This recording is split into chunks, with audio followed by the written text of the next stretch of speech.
interesting company. It's called KVH Industries, and it's kind of like a Netflix for cruise ships and other vehicles. What is it about KVH Industries that you like? KVH Supply is changing the way that seafarers will receive entertainment and training.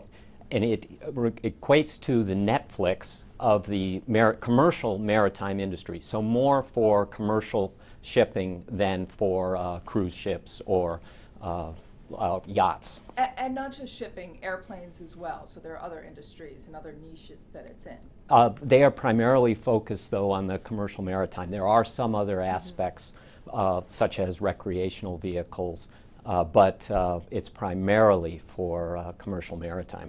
All right, let's take a look at the stock because it gets a little interesting here. It's been underperforming a bit, and the shares themselves have been somewhat volatile when we look back.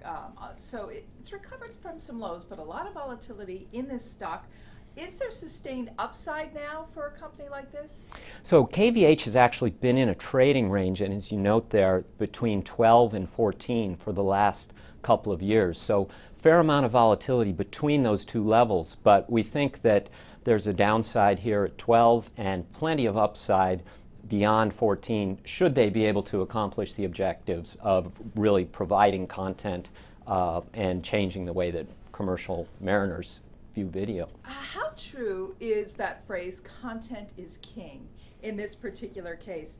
Can KVH compete with the Netflixes of the world that have their own content and have really taken everything by storm? Well, that's a great question. What's interesting is KVH started as a supplier of antennas on the ships for voice and data communications, then moved to provide airtime services, voice and data, and now has purchased the company that ships DVDs to ports around the world. So it's exactly what Netflix, their legacy business, and will be providing the same entertainment over the satellites to the ships. Really fascinating. Let's talk numbers though.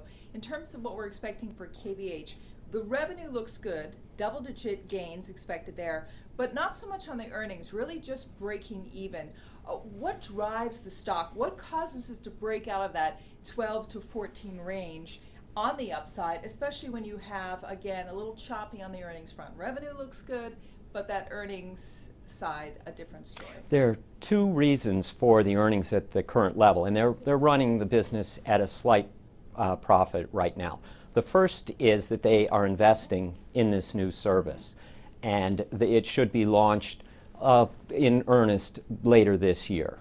The second is that they have a legacy defense business where they supply components for stabilization of things like tanks, and that has been a drag on earnings for the last couple of years. I'm just curious, how did you find this company? It's a company that we've known for years. Our specialty at NEEDHAM Funds is following small cap technology companies, and this is one that we've known for over a decade. So it recently bought Videotel. Let's talk about, does it need more acquisitions as it launches this new strategy, or is that enough at this point? There are two key acquisitions they've done for content, and content is king. Videotel brings them the leading provider of training for seafarers, and the training should be delivered the same way over the satellite to the ships rather than shipped to the ports and then delivered to the ships. The second that they bought was this Headlands Media about a year ago, and Headlands has agreements with content providers and so provides movies and entertainment and news. So those are two key pieces of content. They've got a lot of opportunity to monetize that before they need anything else. Does a company like this potentially itself get acquired? That's a great question, and they have a $190 million market cap.